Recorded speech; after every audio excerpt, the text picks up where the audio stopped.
Thakor family આવી ભાઈ આમ સર શાંતિ મલોર ખબર એ રોડ કેમ સંજયભાઈ કહો. નમસ્કાર મિત્રો, આજે આપણે મહાસુદ બીચ એટલે રોમાપીરની બીચ છે મિત્રો આજે. અને આપણે રહીએ આજે ગમો અને આજે છે ગોમનો પાઠ એટલે સીધા આપણે ગમમાં દઈએ છીએ. રામદેવપીરનો પાઠ છે એટલે જમણવારો છે અને પાઠ કરવાનો છે રાત્રે એટલે સીધા આપણે ગમમાં દઈએ છીએ. સીધું ગમનું લોકેશન બતાવીએ, વિડીયો બતાવો મિત્રો.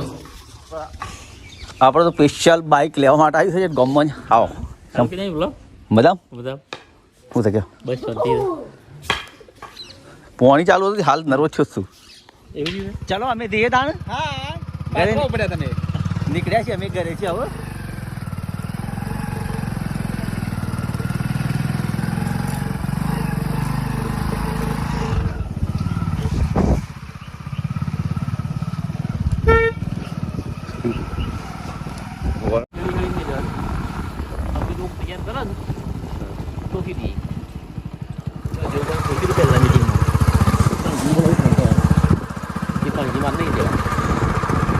મારો દેવભાઈ એકલા દોલભાને સુવાય ને એટલે ઈવન પાસે આયોજન કર્યું હતું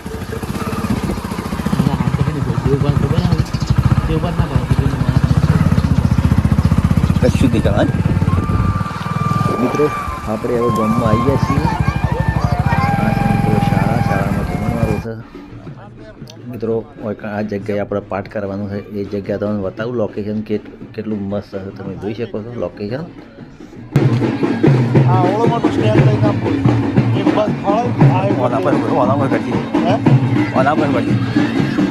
બોલો ચાલુ જ છે નહીં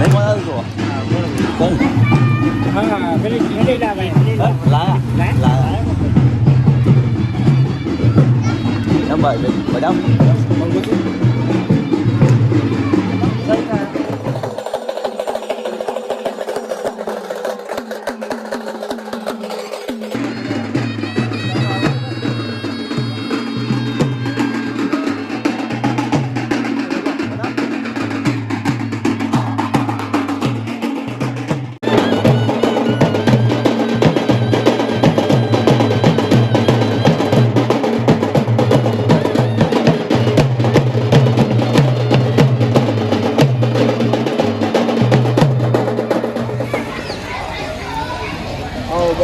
તૈયારીઓ રાખો.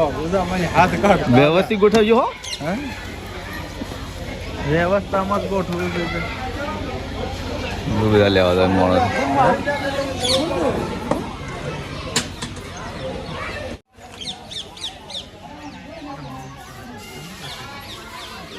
સાહેબ પછી બીજો બે કઈ નાખ્યું. બે સપ્લાય માટે તો ઓછી છે, પૂરી ભરેલી છે. કેમ ભાઈ તું આવી ગયો? હું તો કે ફોનથી કોણ પેલા જો મિત્રો લાડુ છે, અચ્છા પૂરી, દાળ, ભાત.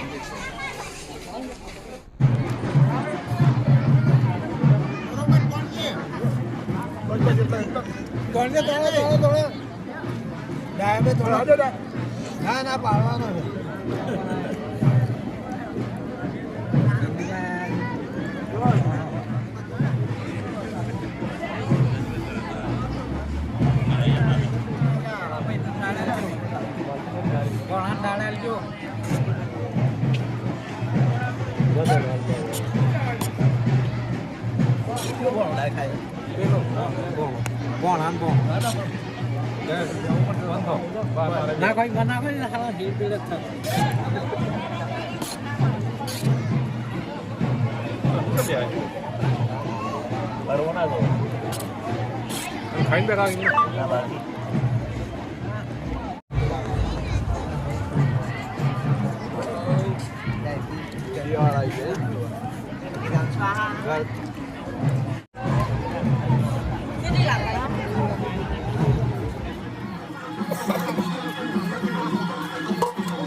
ઠાકોર ફેમિલી આવી ભાઈ સમજ શાંતિ મલોર ખબર એ રોવાની જતા હતા પેલા ગનવાળા લગનમાં તારે આખી ફેમિલી આવી ગયો બે જણા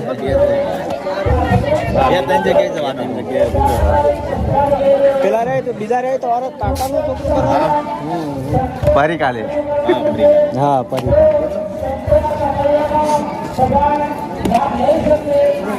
તો આ ક્યાંથી ઓપરેશન હતું હમણાં ઓપરેશન ના એ પેલા ભાઈનો ગોઠનું ઓપરેશન કરાવીએ તો ખાસું ટાઈમ થઈ સંજીવ ફોટો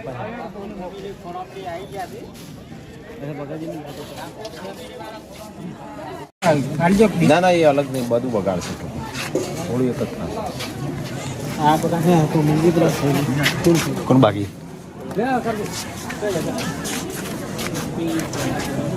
કેમ સંજય ભાઈ ક્યાં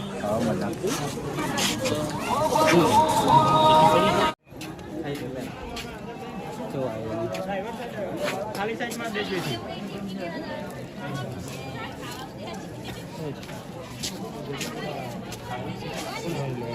એ કીધા એક ભાઈ જો લગનમાં જા છું ત્રણ ભાઈ નહીં એ રાત ગનવાળાનો વિડીયો તો આવે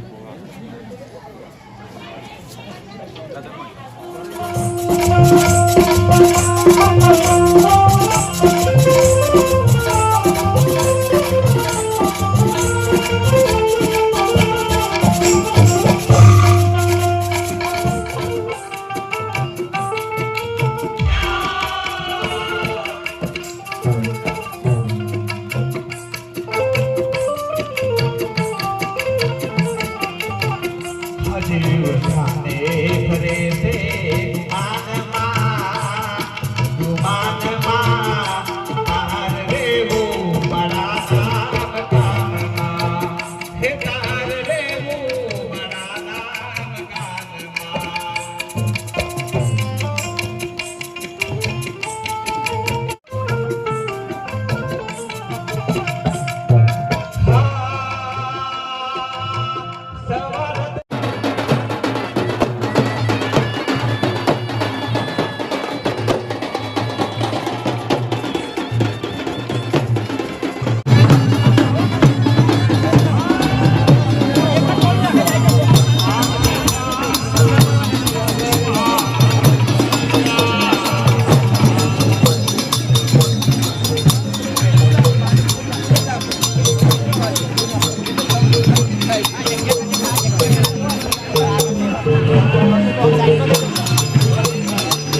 દેવકી જય.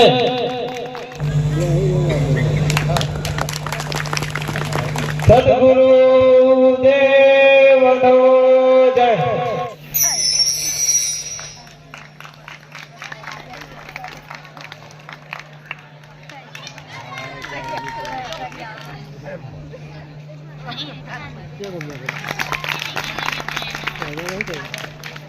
સંજયભાઈ નું સ્વાગત દિલીપસિંહ કરશે. ઠાકોર ફેમિલી ખોડાપની ચેનલ સંજયભાઈ.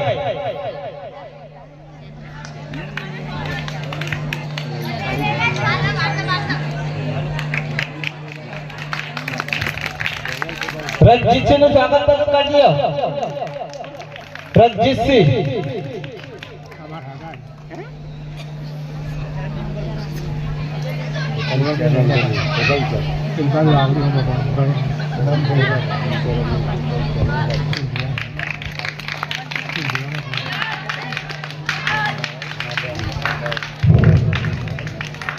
બોલીએ સદગુરુ દેવનો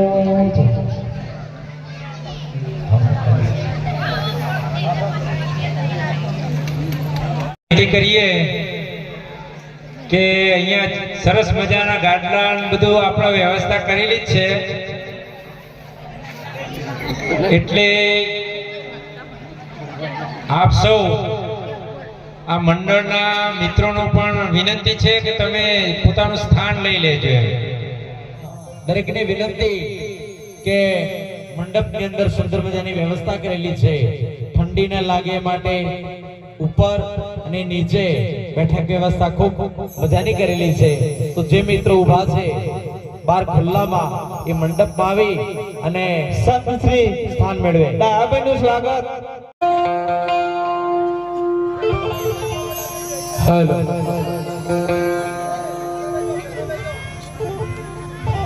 હેલો સદગુરુદેવ કી અહીં મહાપુરુષોનું આગમન થયું છે અને ત્યોકાને ભજનમાં જઈને ત્યો રાતે 11 વાગી ગયેલા. એટલે મેં કીધું ભાઈ તમે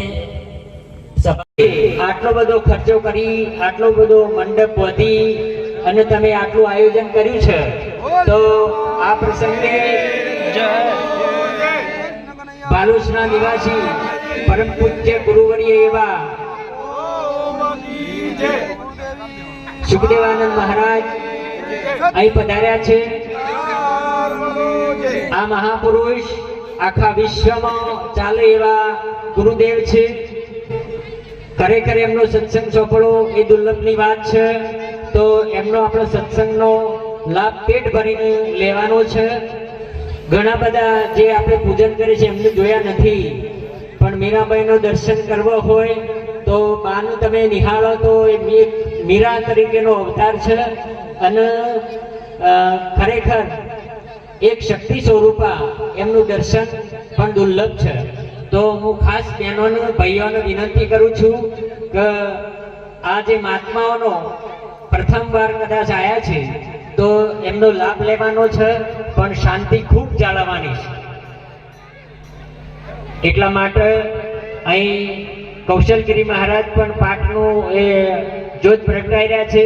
તો એ કામ પૂરું થઈ જાય એટલે આપણે પોતપોતાનું પણ આપણે સ્થાન લઈ લેવાનું છે. તો ફરીથી આપણે ભગવાનની અલગ દાણી રામાપીની જય બોલાવી અને આપણો સત્સંગ ચાલુ કરીએ. બોલો રામાપીરની જય. બે હાથ જોડી જેને હાથ આપ્યા હોય એ જ ઊંચા કરશે, ના આપ્યા હોય તો કોઈ વાંધો નહીં. બે હાથ ઊંચા કરી અને અલગ દાણીની ફરીથી જય બોલાવીએ. બોલો રામાપીરની જય. સદગુરુ દેવની જય. હરસિદ્ધિ માત કી જય.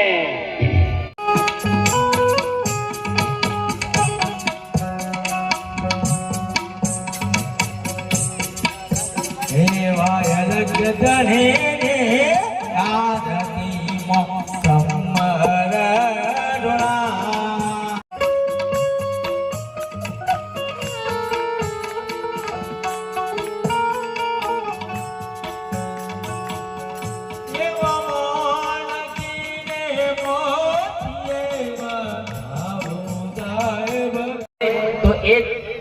કણ પણ આપણા ભોણાની અંદર એક કણ પણ ના રહેવું જોઈએ એવું શાસ્ત્ર કહે છે.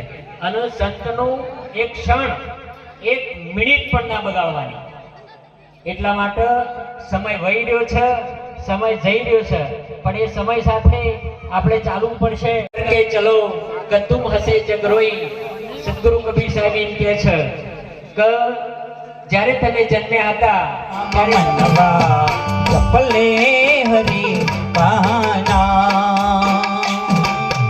અને એક રામાયણ બનાવ્યું છે, એનું નામ છે ભાવાર્થ રામાયણ. એના શ્લોકો છે 45,000. એ રામાયણમાં એકનાથ મહારાજ એક અદ્ભુત પ્રસંગ લખ્યો છે કે રાવણ જ્યારે સુતેલા કુંભકર્ણને જગાડે છે, કુંભકર્ણ જાગે છે, અને જાગ્યા પછી કુંભકર્ણ પોતે રાવણને પૂછે છે કે તે મને શા માટે જગાડ્યો?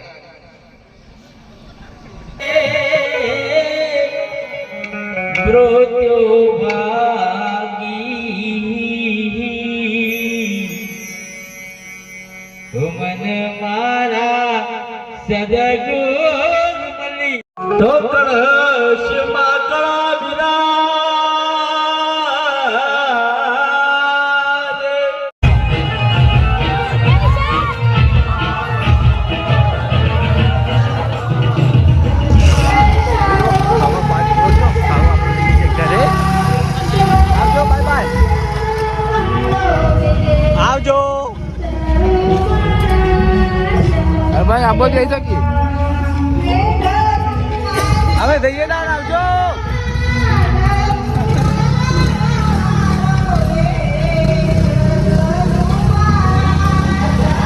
કોણ હવે ના બાર? ધાડકાયું પાડ. ચલો મિત્રો, હવે આપણે ઘરે ઉપડી જાય છીએ.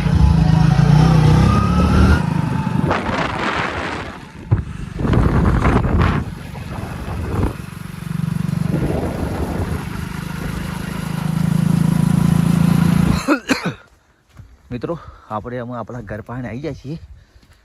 એ હવે આપણા ખેતરે એન્ટ્રી કરી દીધી આપણે. જો આપણું ખેતર કપાસવાળું, અમે આપણા ઘેર જઈએ છીએ. હવે મિત્રો આપણે આવી ગયા છે આપણા ઘરે.